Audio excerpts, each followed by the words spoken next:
Musicals. How do they work? How have we gone from dueling each other with flintlock pistols to having musicals about someone who died from a duel involving flintlock pistols? Now, over centuries of human existence, we've created a lot of stories about our experiences. We created music that reflects great feelings we all share. And we have all sorts of entertainment to express ourselves to the world. We do a lot of that via the big stage. I'm talking Broadway, West End. There's other ones probably. Theaters for performing arts span the globe. And they allow us to see the best stories and more moving forms of entertainment than we might possibly have imagined we'd ever see. But how do we get there? How can I walk into a building and be exposed to this entertainment? What are these theaters doing that allow us as patrons of the arts to be entertained? I'm here to explore that idea by looking at the strategy that goes into running a theater like that. We'll be looking at my local theater, a place I've been working for the past 4 years or so, the Leeds Center for Performing Arts.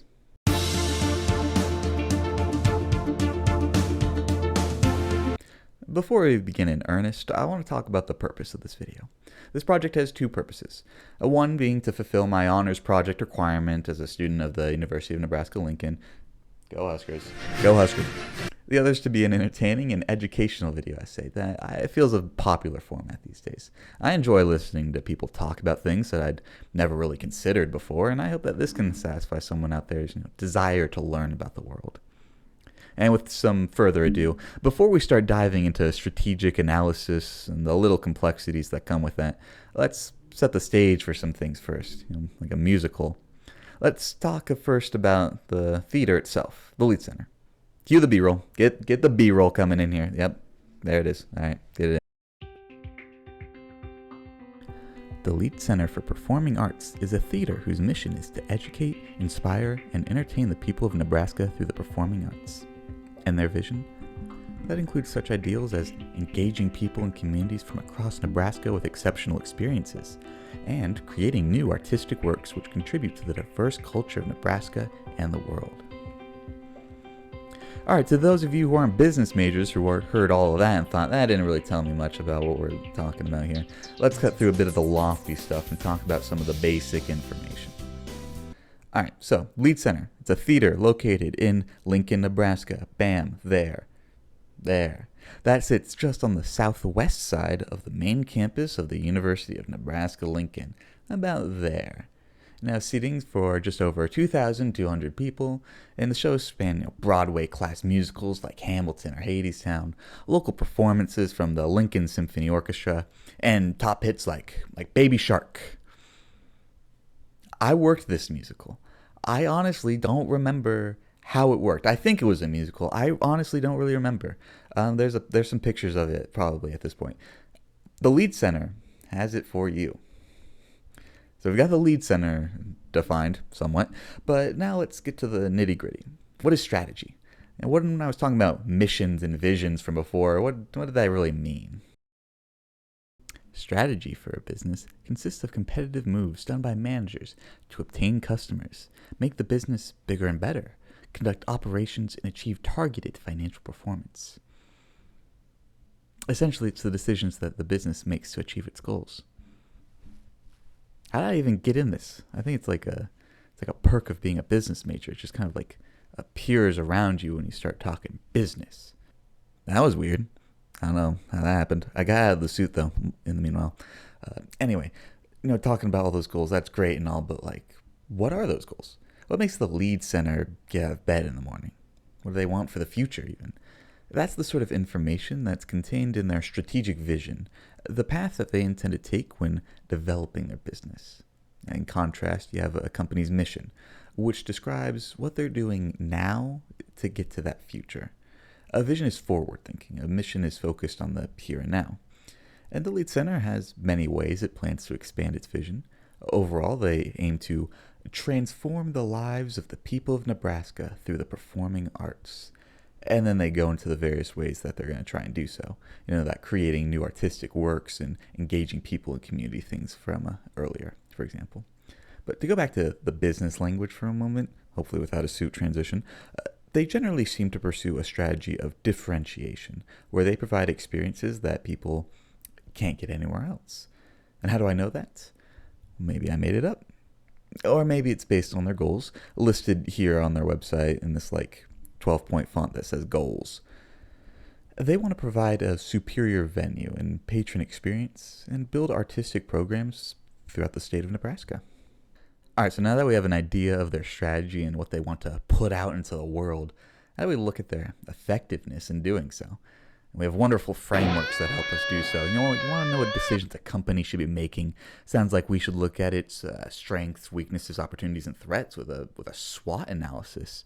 Or maybe you find yourself curious about the driving energies that lie in the background of the theater industry. Well, it sounds like we need to call up good old Michael Porter. I think it was Michael. Pull up the wiki. Pull up the wiki. I know it's Porter. Yeah, Michael Porter. His 5 forces, which tell us about the competitive environment of a given industry. Or maybe we want to take a look at what goes on outside a company that affects what it's doing internally. Pestle analysis can offer some insight on that. Let's start analyzing. We're going to start with Porter's 5 forces, which examines the 5 main competitive pressures a company faces in business. Those pressures being pressures from industry rivals trying to steal business, pressures from potential new entrants into the industry, pressures from other industries with substitute products, pressures from suppliers of goods and services, and pressures from customers. I'm just going to say, throughout the rest of this video, a lot of information that I'm going to be referencing will either come from my own experiences working at the Lead Center or from someone who has a lot more experience working there than I do. My boss, he's not really a boss, but he's certainly higher up than I am, at least. Mark Moore, Associate Director of Event and Faculty Services. Shout out to him. He was really helpful in the process of making this project. All right, let's begin. Porters, go. All right, we're going to start with some of the simpler ones for our case. Pressures from suppliers. Doesn't really seem to be much, to be honest with you. The lead's not really facing much struggle in getting supplies of general office stuff like tape or paper clips. And when it comes to getting shows to come to the Lead Center, there appears to be no shortage of people who see themselves on the big stage. And shows can be discovered through large showcases designed to introduce new events, or through people simply reaching out by email to get something off the ground. And when you consider all that, it's probably not looking good for the odds of me getting my own show, poorly done acoustic covers of Death Cab for Cutie songs off the ground and getting in there anytime soon.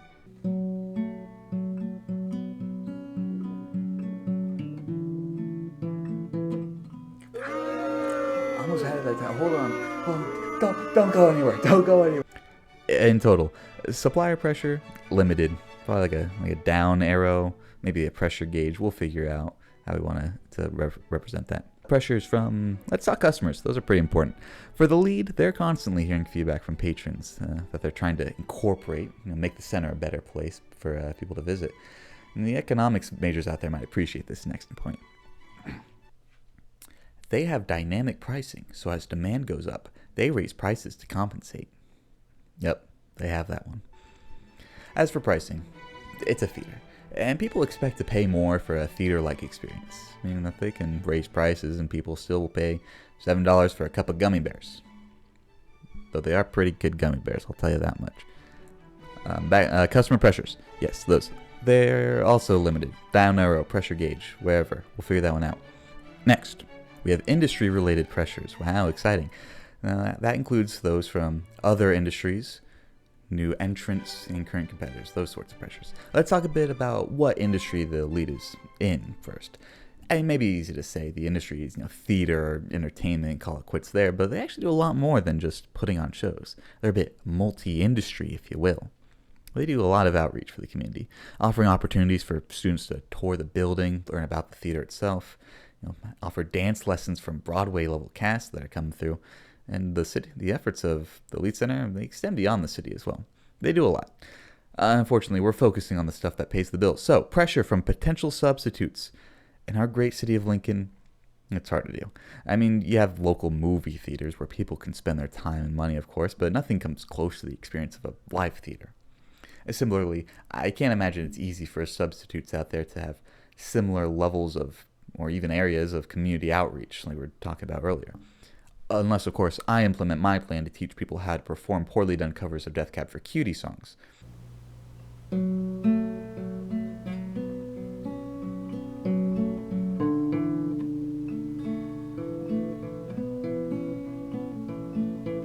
Pressures, here, maybe a little bit higher, but they don't seem too pressed about it. We're like maybe here on the pressure gauge at this point. I think that seems fitting. All right, so how about new entrants? Probably not a lot of those, unless I implement my new theater. Then we're not going with that bit anymore. The lead center didn't seem too worried about new entrants coming up, although there are venues for new entertainment options coming up in Omaha, the evil Omaha. And we'll get to them and their wickedness a bit later. But in any case, in recent years, they've got Steel House and the Astro, both places with live music venues. And while they're not fitting into the niche of Broadway-level musicals like the lead often dabbles in, the threat of new entertainment spaces popping up is certainly real and invalid. The pressure here, we're getting somewhere. Okay, look at that. We're getting somewhere, I think. Finally, pressure from industry rivals. See that? That's the Orpheum Theater in Omaha, a venue with 2,600 seats compared to the lead's 2,200. And it's also important to note that Omaha is part of Broadway Across America. Throw it up on the screen. This is the webpage. Essentially, Omaha and the Orpheum are getting first pick of the Broadway shows. You can see that Omaha is listed on this little chart here, and Lincoln isn't. And additionally, they have 400 seats on the lead, as I mentioned, just like 10 seconds ago or something.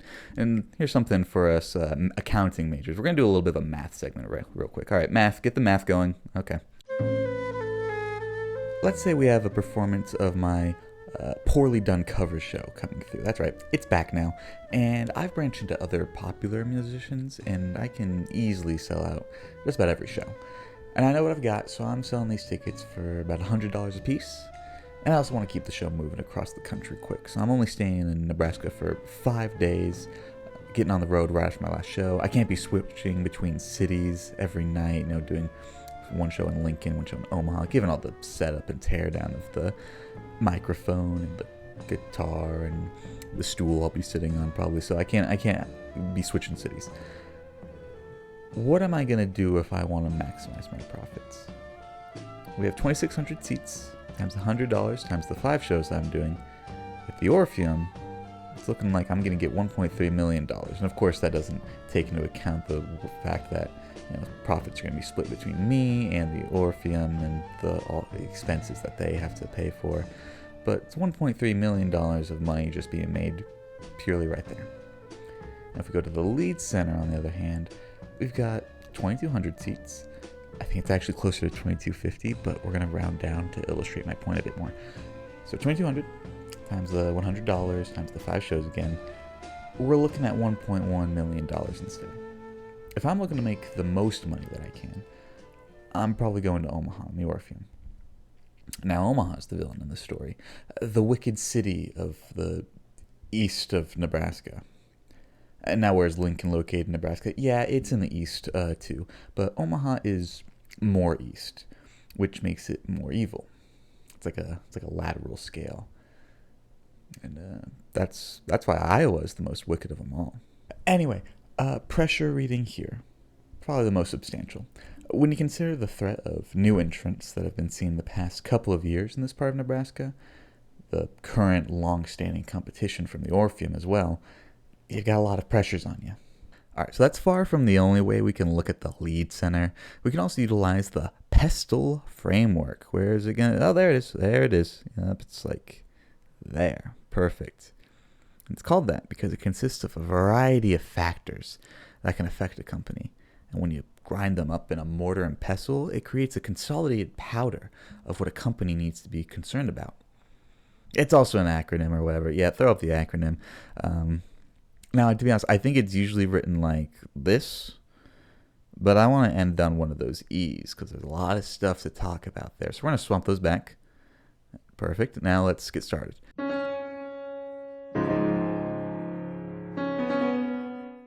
Political factors.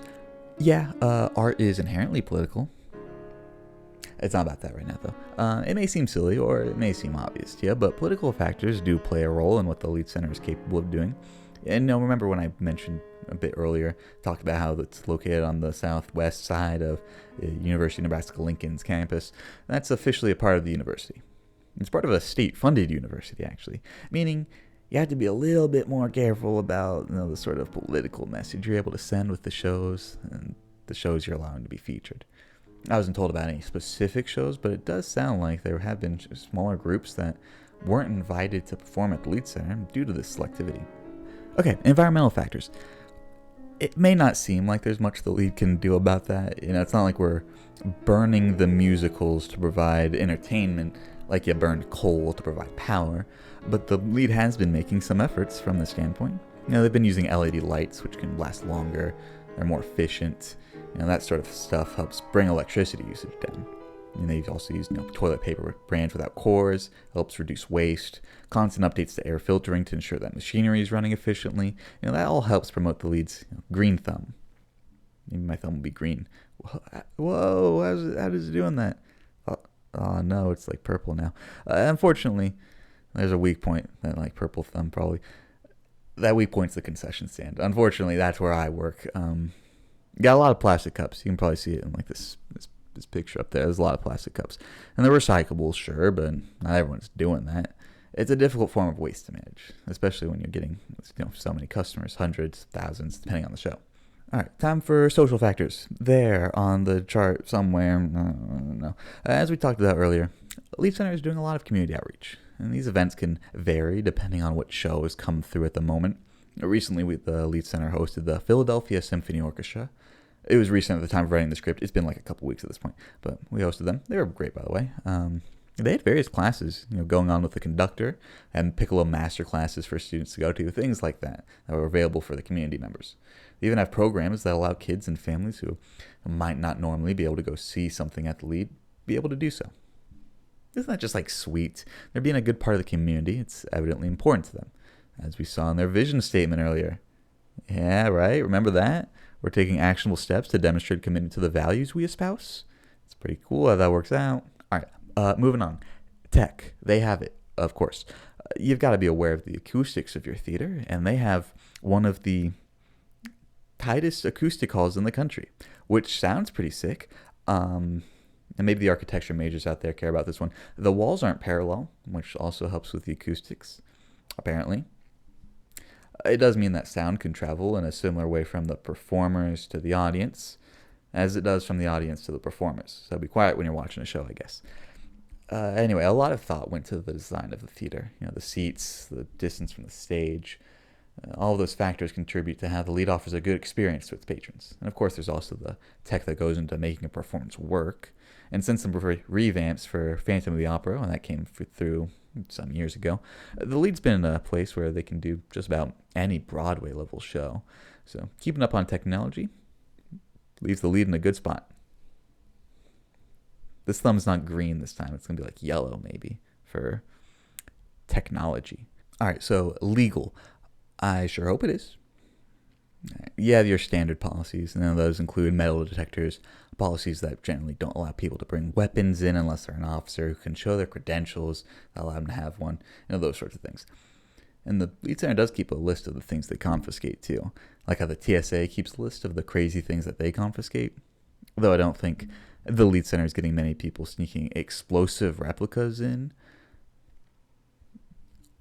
Why do they think that would have been okay? All right, economic factors. This is the big one. Of course, the Lead Center is a business that's run to make art available to the masses, but they also need money. And it's been a rough economy for industries designed for disposable income. Some shows just aren't selling as much or aren't making enough to cover their budget. And the cost they go into making some of these shows, they can be pretty crazy. I mean, some shows at the Lead Center, they're merely presented by the venue. They pay for the show to come by and perform. That's about it. But some shows are produced by the Lead. That means the Lead's handling everything for the show. They're making the sets, the costumes, things like that. And those add up. And it can be hard for them to cover those costs. And that's where donors come in. Without wealthy patrons of the arts, the Lead Center wouldn't be able to do what it does. Wow. That was a lot of information. It took up like several pages of the script for this thing. But what does all of it tell us? We learned a lot about the resources that the Lead Center has behind it. The relationships with the community, the support, of the university. The name of the Lead Center is built for itself, the infrastructure that allows it to host thousands of patrons and hundreds of performers. And these resources that the Lead has, they're things that are hard for other places to emulate. I mean, how many other entertainment venues are there on UNL's campus? Like a couple. Actually, hang on, what? I mean, you can have like the stadium here, I guess. But like, all right, these aren't really competing with the main thing that the Lead has going for it. Infrastructure. It isn't easy to set up a world-class theater where you can put on Broadway-level performances. And sure, these other places, they're places where people can view the arts, but they can't quite fill the niche that the Lead does with top-class musicals and performers. And that's one of the main resources that the Lead has that others nearby don't. And that allows them to sustain a competitive advantage. That sounds all rather positive for the Lead Center, so let's take a look at one of the challenges that they face. Demographics. This is just a personal observation from my years of working at the Lead, but the people who are consistently going to shows are old. We're looking at like boomers and Gen X primarily, unless you're getting some of the more hip, popular shows, in which case you're getting some of the younger generations in, but usually not many people my age are coming to see live theater performances. And maybe it's just because we don't have the disposable income to do so. Or maybe it's because we have poor attention spans and you only want to watch things on streaming services. If you can believe it, the bigger donors are typically older folk who have money to put towards donations. When they're gone, who knows where else the Lead's going to be able to get those donations. And in general, it's always a game to get ticket prices just right. You have to balance high enough to cover costs, low enough that people decide to allocate their disposable income to the theater. It's a consistently difficult game for the Lead Center to play, especially in an economy that's currently characterized by instability. All right, now that things sound dismal, let's move on to the next segment. All right, get the next segment in here too. Oh, this will be so much better. We've spent a lot of time looking at the Lead Center and their strategy, but what do I, a somewhat unqualified concession stand worker / accounting major, think about it, you may be wondering? It's fine. Yeah, that think about it covers it. No, we're kidding. Of course, we're going to be a bit more critical about the Lead Center strategy. Generally, I think the Lead has a good strategy going for it. They offer a variety of offerings that are unique to them and their capabilities, and they can play to those strengths. And with so many different events and community outreach related to those events, they certainly set themselves apart as a performing arts center. Where they may fall short is marketing. You know, I was talking about all those specific community events earlier, the dance lessons, the piccolo lessons, and such. I'm going to be honest, I hadn't heard of them before I did that interview with my boss higher up at the Lead Center. I hadn't heard of those. Now, is it on me for not going out of my way to learn about them? Sure. But let's say I'm not an outlier, especially among the younger generations. How does the Lead get their name out to those around my age who may not be interested in seeing an orchestra or highlights from a comedy group that was founded about 45 years before I was born? I had no idea what this one is. Apparently it was a popular show. I had no idea. They need to start introducing things that are relatable or relevant to people born this millennium, perhaps. Recently they had Jeanette McCurdy come around to talk about her work as an author. It was the youngest grad I've ever seen. Admittedly, I'm pretty sure student tickets were free. And they were giving out copies of the book for free if you were a student. But still, they were getting people through the door. They were getting people interested in what the Lead Center has to offer. And just maybe they'll be interested to come back someday. They need to keep things relevant. We're not showing like Oklahoma or something from 1940. Pull it up again. 1943. We can't be doing that. We can't be showing Oklahoma. Or if we are, we need to balance it with events that are, one, relatable for younger folk, and two, are actually advertised to them. And of course, you have to cater to your current audience, and right now the audience is older, affluent folk, but you also need to start building a broader audience for your future. To summarize in more specific terms, do marketing in places and on platforms that people are going to see. I mean, social media is a great way to do that, of course. Advertise there, build a presence, work on getting the Insta page to put up more than 6 likes on a post to the social media intern who I'm sure puts their soul into everything that you do there. It's not your fault. Don't worry about that. But All right, next, prices. It's easy to say, oh, just lower them, and you counter that with, oh, it's not that easy to lower just prices. But you can see that not a lot of tickets are being sold for some shows. This isn't like secret information that I have access to as an employee or something. You can see it for yourself when you're buying tickets. Let's look at the Kenny G show here, for example. Tickets are a little bit pricey. There aren't even half off student tickets. Sometimes it's elite half off student tickets. This show doesn't, I guess. You can see how many spots are available for the show. How much of this is that Kenny G hasn't really been mainstream for a while versus how much of this is the cost of ticket prices? It's likely a combination of factors, but they can be addressed by offering lower ticket prices and having more relevant shows going forward. Now, why would what I've said so far work? Has this worked for other theaters that are similar to the Lead? Well, the issue with that question is that it presupposes the existence of other theaters like the Lead Center that exist out there. But let's go back to what makes the Lead Center unique. It's in Lincoln, a city with a population of 300,000, roughly. It's right on a college campus. It has 2,200 seats, has the capability to put on Broadway-level performances, and that sort of stuff.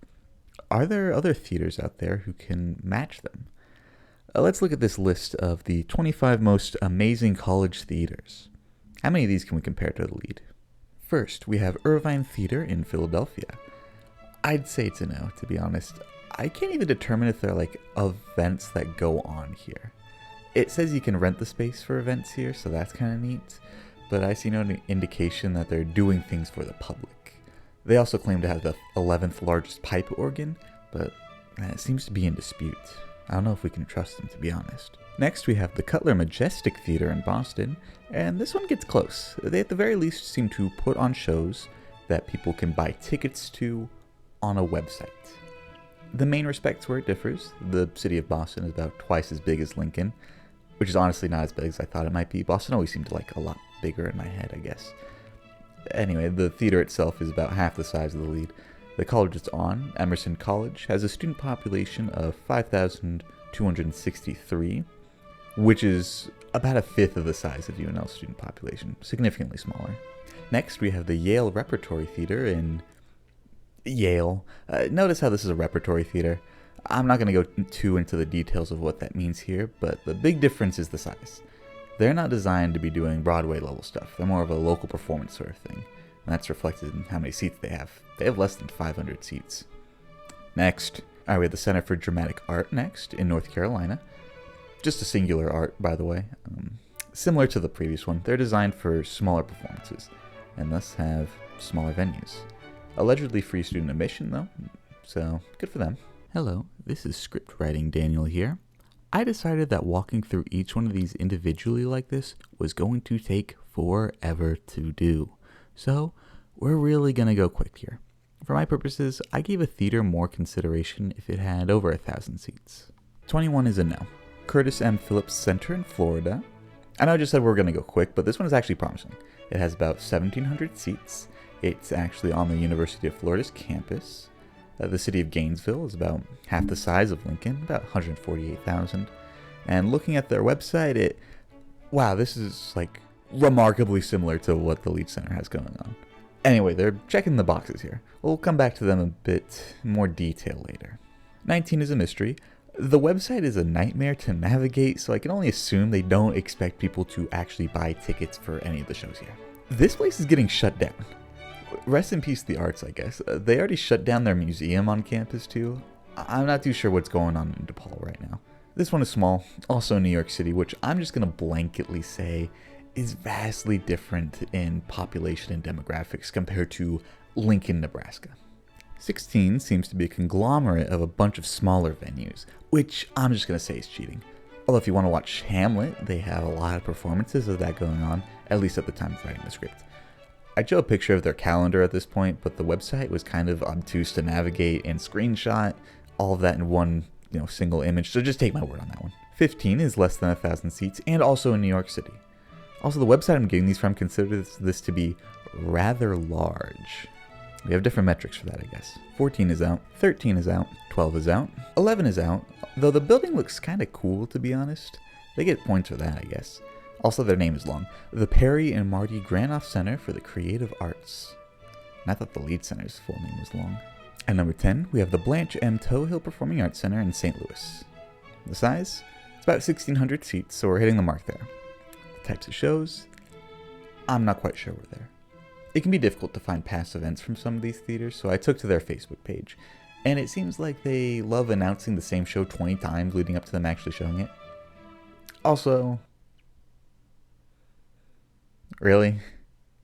I'm no expert in identifying AI arts, but let's look at some things. We have a guitar with 9 tuning pegs, a standard 6 strings, and a fretboard that extends off into infinity. Here's a comparison. This is what a guitar looks like. Not whatever they have going on over there. Why are we using AI generated art for a center dedicated to the arts? Let's just get this place out of here. I'm just mad at them at this point. For number 9, we're sitting at just about 1,100 seats, which means, of course, I did more research into it. The city itself is more of a town of about 43,000. It's about 40 minutes west of Washington, D.C., I guess, but if we're going to count it as being close enough to Washington, and at that point you'd be able to say that Omaha is in the jurisdiction of Lincoln for our purposes and considering population, and we're not doing that. So, sorry, Hilton, you're gone. 8 is out. 7 is crazy, y'all. First of all, this place was never actually built. I don't know why it's on this list. It was never actually built. And second, it was going to look like this. This is kind of haunting. Am I crazy? This is just wild. Who thought of this? 6 doesn't seem to be hitting the right sorts of shows to be comparable, so it's out. 5 is crazy, but not in the way that the other one just a couple ago was crazy. We have the Elliott Hall of Music in Purdue, Indiana. 6,000 seats. I feel like a lot of these theaters so far we've gone through were disqualified because they were too small. This one is out because it's too big. It's crazy. Also, they have another theater on their campus with 1,100 seats that they use for other musical groups like jazz and such. I didn't realize they were doing all this in Indiana, of all places. 4 is a collection of 4 theaters in a trench coat, and none of them are breaking 500 seats. They're out. 3 is looking possible, with the size of the theater at least. However, the city it's in is a little different from Lincoln in size and demographic. Yeah, we're in Los Angeles here. This doesn't really seem to be comparable to a middlingly sized city in the Midwest. It's out. 2 is out, although first I do need to get something off my chest here. I thought it was pronounced Carnegie Mellon, like it was French or something. It's not, it's Carnegie Mellon. It's kind of embarrassing when I learned that one. 1 isn't in a city of any kind, so it's out. Wow. That was drawn out for no reason, huh? Anyway, we did find a pretty good theater to compare the lead center to, the Curtis M. Phillips Center. Like I mentioned before, they're checking a lot of the boxes in similarity to the lead. They have the right city size, theater size, campus location, student population, show selection, all that being pretty similar. I mean, I don't know if they've ever showed Oklahoma, but yeah, of course, they had Oklahoma too. But that was like 20 years ago. It was practically a modern musical back then. I was like 1 year old at the time. They probably still had cowboys around back then, for all I know. Another thing that they have going for them, they've put up their season brochure on their website, and you can see some of what they've had on offer this season. They even had Dinosaur World live. And, well, how expensive was it for tickets? It's about $30 to $40 for orchestra level seating, which seems pretty incredible to me. Now, can we easily compare that price to the lead center? Probably not, as I don't think we've ever shown Dinosaur World live in particular. But there is a show that we can compare between both theaters. We have Tina, the Tina Turner musical. This was shown at both the lead and Curtis this season. Is the short for their theater called Curtis? The Phillips? I'm going to say we're on a first name basis at this point. Anyway, at Curtis a couple months ago, tickets were anywhere from $45 to $80, depending on where you got your seats, of course. And what are we looking at with the lead? It ranges from $50 to $74, which sounds cheaper, until you realize that this order form includes a 20% discount built in. This form was for subscribers to the lead. So if you do the math for us non-subscribers, we're actually looking at $62.75 to $92.75. And that rounds up to $63 to $93. We'll take out the ticketing fee because I imagine Curtis probably didn't include those fees in their advertising, and that brings us to an even $60 to $90 range. Notably, this order form doesn't put it into specific sections such as pits, orchestra, or balcony like Curtis does, but it seems like these generally fall into a better seating is pricier sort of thing. So, it is possible to have lower prices for shows. And does this result in success for Curtis? Well, it's hard to say. It's not like they're very forthcoming about their financial standing. Hello, this is Daniel Cutler. Hi, I'm a concessions worker I'm a business student, and I was wondering if I might have access to your full financial statements for this project I'm doing. Oh, and also, I was wondering about the Dinosaur World show. Do you still have the live dinosaurs? Hello? You still there? Yeah, that's not going to work. So the best I feel comfortable doing is making a logical guess. It must work for them at least somewhat since they're doing it. Whether that makes them wildly profitable or it's just enough to get by, it's difficult to say for sure. But when it comes to the arts, it's not always about money. It's about bringing entertainment and education to the world. That's why places like the Lead do outreach. It's about providing tangible, first-hand experiences for the youth and people like me, college students. And yeah, that's one of their visions. Check it out here. So what does profit matter if that's not one of their visions? Well, we kind of got a glance at that with one of the theaters from that list earlier. The Merle Reskin Theater. That got shut down just a week and a half ago, at least from when I was writing the script. DePaul University is struggling to manage its budget. New basketball and athletic centers aren't cheap, you know. And evidently, the arts are the first to go. And that's what brings it all together for my suggestions.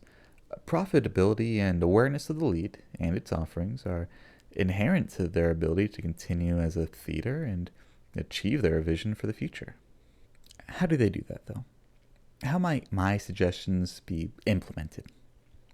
I'd like to think it doesn't have to be a very drawn-out process. Of course, the next season's worth of shows are pretty much entirely decided at this point. But sometime 2 to 3 years from now, we can work on curating new and exciting offerings for the Lead Center, setting prices that will be attractive enough for patrons to want to visit the Lead, and while also making sure we're not too deep in the red. As for who makes those decisions, that's up to a lot of people. You have Bill Stefan, our executive director and chief artistic officer, who, as I understand it, is primarily responsible for choosing the shows that are put on at the Lead. You also have the fine folks down at the ticket office who help manage the sales. And of course, there's the element of marketing all these events and getting people excited, which enters into the realm of Matthew Boring. I'd like to think that it doesn't take too much in the way of resources to make these decisions, just a lot of consideration and thoughtfulness. I'd also like to reiterate that I don't think the Lead Center is doing terribly with what it's doing now. I'm not just trying to ensure I don't get fired, by the way. I do think the Lead has been doing all right in this regard. I simply think that it's always possible to improve, and I think these are tangible ways that the Lead is able to do so. So now, we're here. What does the future of the Lead Center look like? Well, I'll say the current of the Lead Center doesn't look like this right now. Currently, there's a lot of construction out front. Looks like that. Well, they tear down and build new sections of the building. It's pretty exciting. It's going to be done in about a year and a half, but with it comes a new studio theater, which allows more space for smaller performances, classes, events, things like that. Also got some redder carpet, too. That's pretty snazzy, right? Who knows? Maybe this will kickstart a new era for the Lead Center. But in the meantime, go see a show there, I guess.